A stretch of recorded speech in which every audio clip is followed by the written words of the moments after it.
Hello all, order up. What do I mean by that?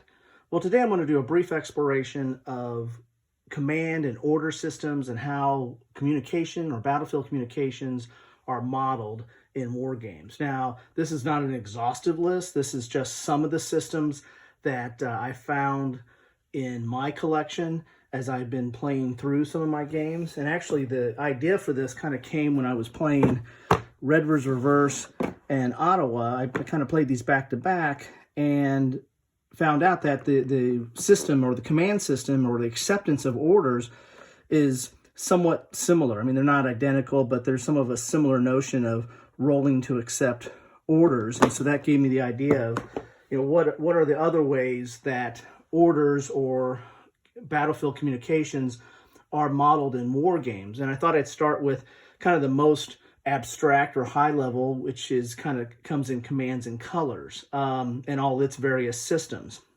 And I guess the most abstract is the simple, it's your turn, you move a counter, and it does exactly what you want it to do. And that's usually done at a very high level when you're dealing with more strategic games, dealing with armies or whole divisions, and there's usually not an order structure there where that unit can accept that order.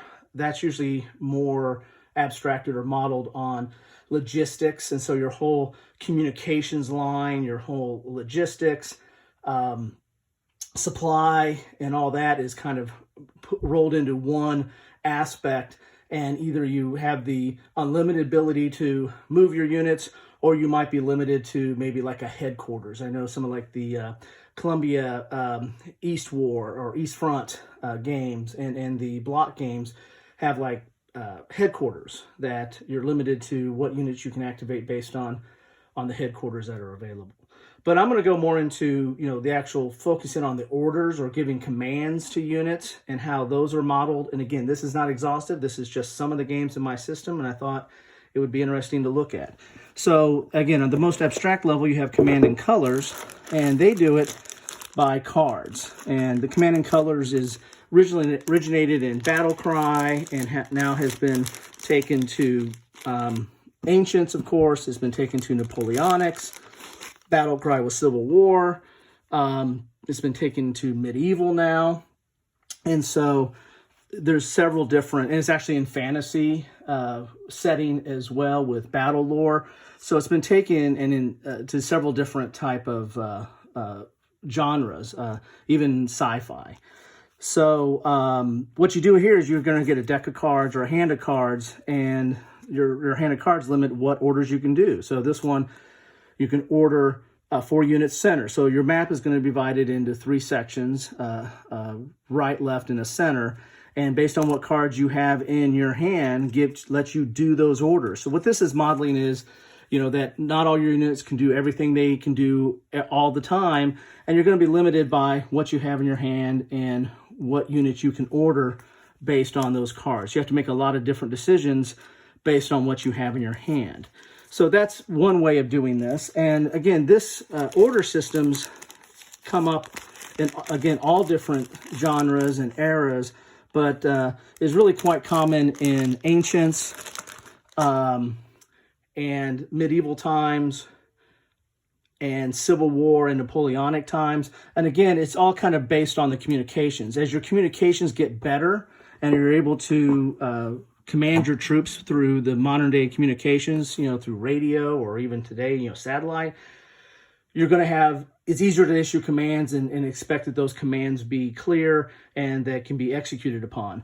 But the further you go back in time, you're going to get more garbled. You're going to have to get somebody on a horse to run out to those units and tell them what to do, or you have to have a leader present there leading those units and telling them what to do. So that's what happens over the continuum, and so that's what some of these systems are modeling. Staying with Ancients, you kind of go to the next level, which is the Great Battles of History. And there's several different versions of this. This deals with Alexander the Great. There's SPQR, which deals with the Roman time frame or the Roman Empire and its military conflicts. But those all systems kind of have a similar mechanism where you have a leader and the leader is going to have like a command range, okay? And so that leader can command units within that range, and certain leaders might even have, have a line ability. So here's an example of a leader here. This is Alexander, has his rank. Here's his command range. So he can go up to 9 hexes and command units within that, and all units within that. Here's a sample of a Persian leader here, and he has a line command capability. That means he also has a command range. He can command units within that range, but he also can command a whole line, and there's definitions of what constitutes a line in each one of these different games and scenarios. But he might be able to command a whole line, but he's still going to be limited on what orders he can issue based on how close he is to the units. Again, immediacy and trying to give, communication to those troops so they know what to do as they're moving forward. This system is somewhat simplified and changed, but based a little bit on the same kind of ideas in Men of Iron, which deals with medieval warfare. And it, has the same issue. It'll have leaders that have a command range, as you can see here. You've got an activation, command range, and that it's going to be able to command units within that range. Both this has activation, and in Great Battles of History, you have initiative, and that's an issue of how, kind of how the initiative or the momentum of a battle is handled. It's not so much commands as it is the quality of the leader and ability to seize the moment and keep issuing activations or keep issuing orders and keep moving troops. But so you have a kind of a range here. There's not necessarily an acceptance in either one of these. There's not an acceptance of the order, meaning that, well, if you issue the order, if you have that order, like move 4 units here or have so many units within range, they're going to do what you want them to do. Okay? Moving on to the next kind of genre, which is actually kind of similar, is Struggle of the Nations. This is a series of Napoleonic campaigns and simulations. There's several in this series. Kevin Zucker is the primary designer of these, and you have what again, kind of the command range is what you're dealing with here. So when you're looking at a leader, this is an old copy here, but when you're looking at a leader, you're going to have a command span, okay, and you have that initiative. So you're seeing some of the same features that you saw in Great Battles of History, but this is done from a Napoleonics. And again, it's all about communication, getting to the troops, getting the information to the troops or to the leaders of those troops, and making sure they follow the orders. And so this is replicated on a map, and you basically put the leaders on the board, and you're going to keep your strength levels here, and this shows you your command range. There's also kind of a abstracted system of administrative points. So you're going to issue movement orders in this series where, so you can't issue orders to everybody all the time. So it's going to be based on what your administrative points are. And you can issue movement orders based on those administrative points, which again is amalgamation of like logistics and communication lines and all those kind of things. And then you're going to be based on what your command span is on how you get those orders out. Okay, so again, the ancient, medieval, Napoleonic, and somewhat Civil War all have that same feature of have that same what is the level of technology and time to get this information to the orders to the leader so that the leaders can execute their actions. Now, Combat Commander. In its series, there's Commander Europe and Pacific, and this actually has been translated into World War I with the Great War Commander. But this does it even a little bit different. You have a deck of cards, kind of like Command and Colors, but your cards are going to have orders. So again, depending on what you have in your hand, are what orders you can do. Like charge, move, revive, reconnoiter, advance, So if you don't have a fire card in your hand, you're not firing. If you don't have a move card in your hand, you're not moving. So you are limited by your orders in that respect. But this is a hex and counter game. So it's not like you have the map board divided up into 3 sections. You have your typical, squad level or small unit action, a small unit tactical type game. With hex and counters, like your old-time squad leader or advanced squad leader and those kind of games. But you're controlled or limited by your card. So what you have in your hand are really what your orders are. So people are not going to do what you want them to do every turn. And a lot of people don't like this. A lot of people that are used to the old, perfect knowledge system where you know where everything's at and you get to move your units and they do exactly what you tell them.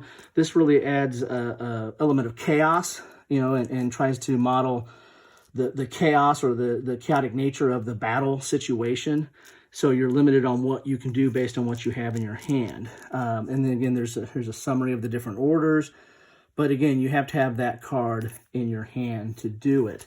And again, the cards have multi-purpose. They do a lot of different things. But the primary feature here is that you have to have that order in your hand in order to do that. Similar to activations. And again, a lot of these systems they'll model based on like the activations of the unit. In that, if you don't have the right activation, you can't. That unit doesn't do anything. That's a different way of how you model your orders. You have to be able to activate that unit. And the World at War series, there's several in this series, and this has actually been updated to World at War 85.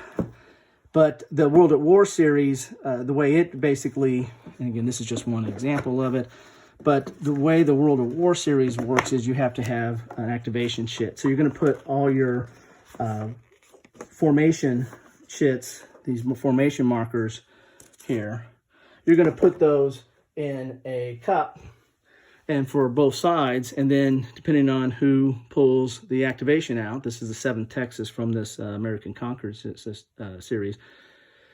You pull this out, then any units of the 7th Texas can activate. Now, there's headquarters on the board too, and they give modifications or bonus to the units, but all the units that are on the board can now activate. And of course, this is platoon level, and so they're going to have their movement factors and their combat factors and what have you. But if you don't pull that chit out, then you're not going to be able to activate these. Now, the World at War 85 has that same system, has the same counters. They kind of changed up some of the counters, but the way they do it is they remove the chits and you have cards. So you're going to have a deck of cards, and you pull from that deck of cards, and this is the formation. So if you pull that card, and that formation's on the board, which it should be because that's why it's in the deck, unless, of course, it's been eliminated. And then you're able to move all units of that formation. So that's another way it kind of models the order system in making sure, if you don't draw that shit, then you don't activate. And so this is kind of combining both orders and also kind of the initiative, that we saw in the ancients. It was really based on the leader. Here it's based on pulling either a chit or a card. So let's go to the next on the list here. And this is what kind of prompted this whole discussion was Red River's Reverse in Ottawa. And so in Red River's Reverse, which is a solo game, you're basically going to issue orders, and then to your British, you're playing the British against the Boers, but you're going to issue orders here, and depending on how far away you are from your leader, the Buller's the main leader, or if he's not around, you have the headquarters. Depending on how far away you are, that's how long it's going to take to get the order. So if you're one area away, you roll 2 dice, 2d6, and if you roll in this range, you get it. And if you're one area away, you get it the same turn. If you're 2 areas away, you get it next turn. If you're 3 to 4 areas away from the leader, then you get it 2 turns. And so you're going to put that order on the track, and you'll be able to, implement that order whenever that turn comes up. So it's kind of commanding in the distance. You have to get a guy on a horse to run out there or run out the order to the person so they get it. Then you have a second level here, which is receiving the orders. And depending on the type of leader, whether they're aggressive or good or cautious, they might ignore the order. So you roll again, and if they ignore the order, well, they're not going to do it. Or they do it as ordered, then they'll enact it or implement it when that order comes up. Or they can get aggressive. They can charge the guns. So their order changes. It doesn't go as ordered. They go to immediately. They're going to go for the nearest enemy position and charge those guns. So this kind of gets into 2 levels where you have issuing the order and how long it's going to take to get there, And then you get to the point of, well, are they going to accept the order?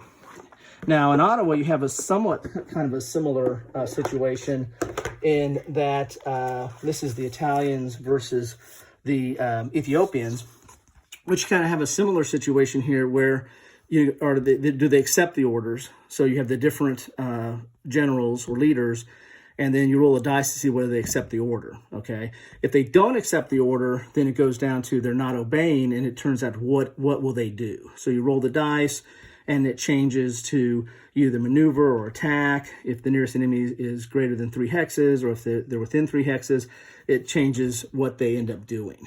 And so you kind of have a little bit of the same situation that you had in Red Verse, where there's an acceptance level, and then there's the what they do if they don't accept, okay? So I found those interesting on how they model it. And there's probably other games like that. If there are, please feel free to, and I might even have in my collection, but feel free to put comments and let me know what those are and what you think about that. Now we'll go to the most complex. As I said, I start out with the most abstract. I'm getting into more detail. You're getting into accepting orders, and then what happens if you don't accept those orders. So this system here, which is the Civil War Brigade series, which again deals with the Civil War from the gamers and republished by Multiman Publishing now. This system has a very detailed situation where you write orders. So you're going to be actually writing orders for each of your leaders. And so there's a whole system here on how you starting command and control and how you write orders. And you're going to write your orders out.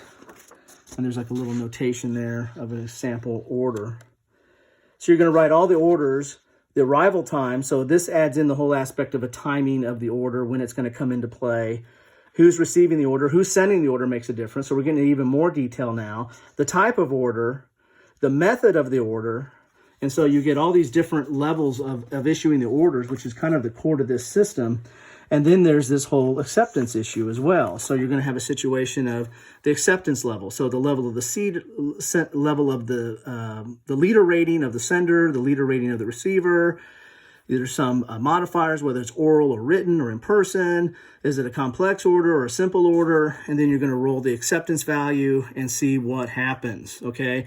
Are they going to accept the order, or is it going to be delayed a turn, or what's going to happen there? So this is the most complex of the order systems that I have.